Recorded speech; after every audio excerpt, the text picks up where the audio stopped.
નંદેસરી ઔદ્યોગિક વસાહત દ્વારા વિશ્વ પર્યાવરણ દિવસના ઉપલક્ષમાં એક કાર્યક્રમનું આયોજન કરવામાં આવ્યું। 5 જૂને વિશ્વ પર્યાવરણ દિવસની ઉજવણી કરવામાં આવે છે અને તેના જ ઉપલક્ષમાં નંદેસરી ઔદ્યોગિક વસાહત દ્વારા નંદનવન ખાતે વિશ્વ પર્યાવરણ દિવસની ઉજવણીના ભાગરૂપે વૃક્ષારોપણના કાર્યક્રમનું આયોજન કરવામાં આવ્યું હતું, જેમાં મોટી સંખ્યામાં લોકો હાજર રહ્યા હતા।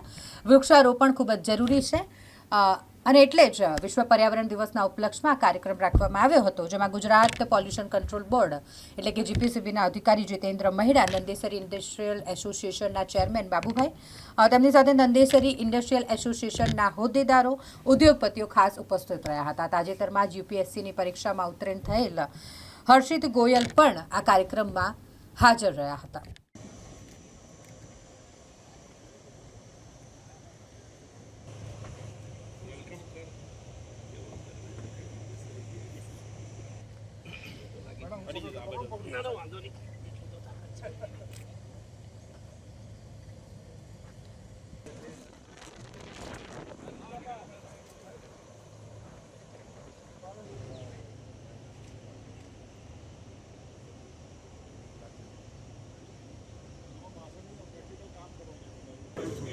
पर्यावरण सुरक्षित राखवा मारा रोजिंदा जीवन में शक्य बनता आभार। आ कार्यक्रमना उपलक्ष्यમાં આપણે હવે આમંત્રિત વડીલ શ્રી બાબુ કાકા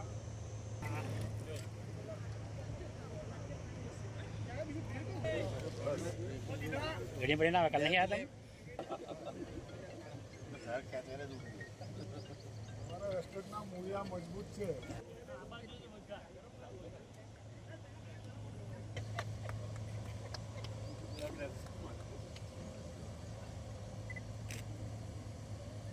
यहाँ पे आज हम सब इकट्ठा हुए हैं एनवायरनमेंट डे के लिए और ये जो नंदनवन आप सभी ने मिलकर जो यहाँ पे खड़ा किया है, तो मुझे पूरा विश्वास है कि हम जो भी फैक्ट्री से जो भी केमिकल्स निकलते हैं उससे जो भी हानिकारक इफ़ेक्ट्स होते हैं एनवायरनमेंट को, तो उसको कम करने में काफ़ी मदद मिलेगी।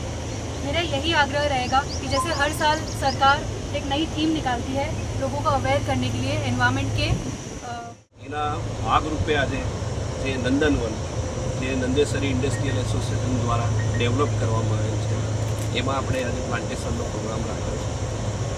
આ નંદનવન ખાતે મારો આ ત્રીજો પ્રોગ્રામ છે અને જે પહેલા પ્રોગ્રામમાં જોયું હતું ત્યારે ફક્ત આટલો જ ભાગ આપણે ડેવલપ કર્યો હતો, જે અત્યારે જોતા લાગે છે કે ખરેખર 2 વર્ષમાં જે ડેવલપ થયું છે એ ખરેખર પ્રશંસાને પાત્ર છે।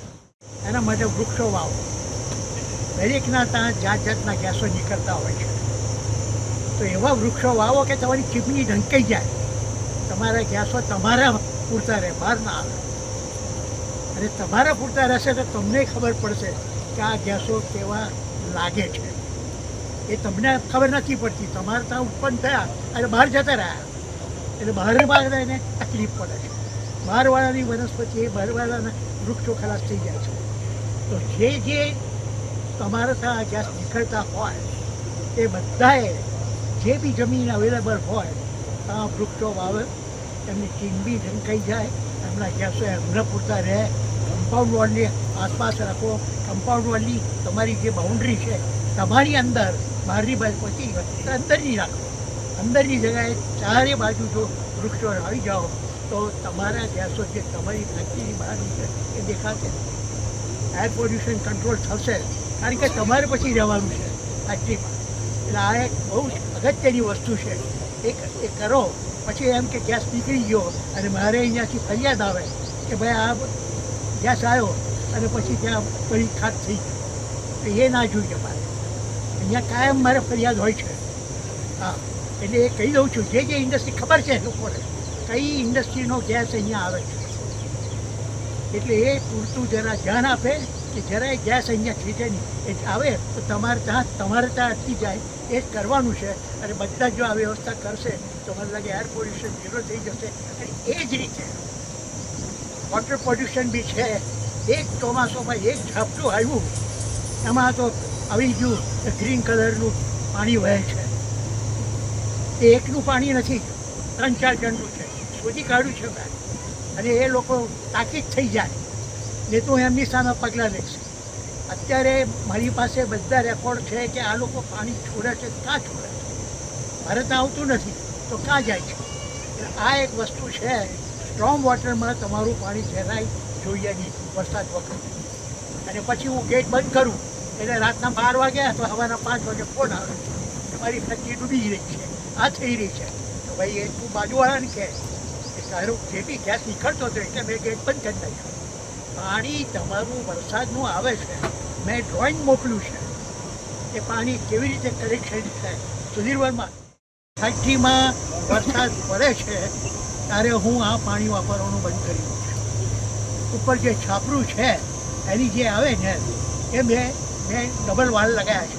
પહેલો વરસાદનો હોઈ શકે કે કબૂતરની અઢારને એવું હોય એ પાણી મારાથી વપરાય ટૂંકું થઈ જાય, એ રોડ ઉપર જતું રહે. પણ બીજો વરસાદ પડે ત્યારે એ મેં મારી ટાંકીમાં લઈ લઉં છું. અને કઈ વાત એટલું વરસાદ પડે છે કે મારે 2 દિવસ સુધી પાણી વાપરવાની જરૂર નથી પડતી. હાર્વેસ્ટિંગ અને એ આખું એનાલિસિસ કર્યું છે. એ પાણીમાં ખાલી 50 TDS છે. 50 TDS વાળું પાણી તમને ઉપરથી કુદરતી આપે છે કે એ વાપરો, એ લઈ લો, તમારે ત્યાં હાર્વેસ્ટિંગ કરો અને આ પાણી તમારે ત્યાં વાપરો. આટલી વિનંતી છે. બાકી અત્યારે ભેગા થયા છે એટલે કહું છું, બાકી લખીને તો થાકી ગયો. પણ આ કરો, આ કરશો તો આ વસ્તુ થશે. બસ મારું નામ હર્ષિતા ગોયલ છે અને મેં યુપીએસસી CSE 2024ની પરીક્ષામાં ઓલ ઇન્ડિયા રેન્ક 2 પ્રાપ્ત કર્યું છે. અહીંયા આજે આપણે એન્વાયરમેન્ટ ડેના ઉપલક્ષ પર અહીંયા ઉપસ્થિત થયા છે અને નંદેશ્રી ઇન્ડસ્ટ્રીઝ એસોસિએશન દ્વારા આ બહુ જ સુંદર નંદનવન ઊભું કરવામાં આવ્યું છે. તો મને વિશ્વાસ છે કે આપણે બધા જે ભેગા થઈને અહીંયા કલેક્ટિવ એફર્ટ્સ કરીને જે ઇન્ડસ્ટ્રીઝ દ્વારા જે હાનિકારક જે ઇફેક્ટ્સ થાય છે એનું નિવારણ કરવાનું આપણે કોશિશ કરીશું. અને હું એવી આશા કરીશ કે આપણે ઇન્ડસ્ટ્રીઝની સાથે સાથે આપણા ઘરોમાં પણ જે આપણે રોજમર્રાની જિંદગીમાં જે આપણી જે એફર્ટ્સ છે એને જારી રાખીએ. જેમ કે જે આપણે પ્લાસ્ટિકનું યુઝ કરીએ છીએ, જે કોથળીઓ આપણે પ્લાસ્ટિકનું યુઝ કરીએ છીએ, એના બદલે આપણે જૂટ બેગ્સ વાપરીએ અને જે પ્લાસ્ટિકની બોટલો છે એની જગ્યાએ આપણે સ્ટીલની બોટલો, એવી નાની નાની વસ્તુઓથી આપણે મોટો જે ચેન્જ છે એ લાવી શકીએ છીએ. એવી આશા કરીશ કે આપણે બધે ભેગા થઈને એન્વાયરમેન્ટ માટે એક મોટું જે કલેક્ટિવ ચેન્જ છે એ લાવવા માટે એક એફર્ટ કરીશું. ધન્યવાદ.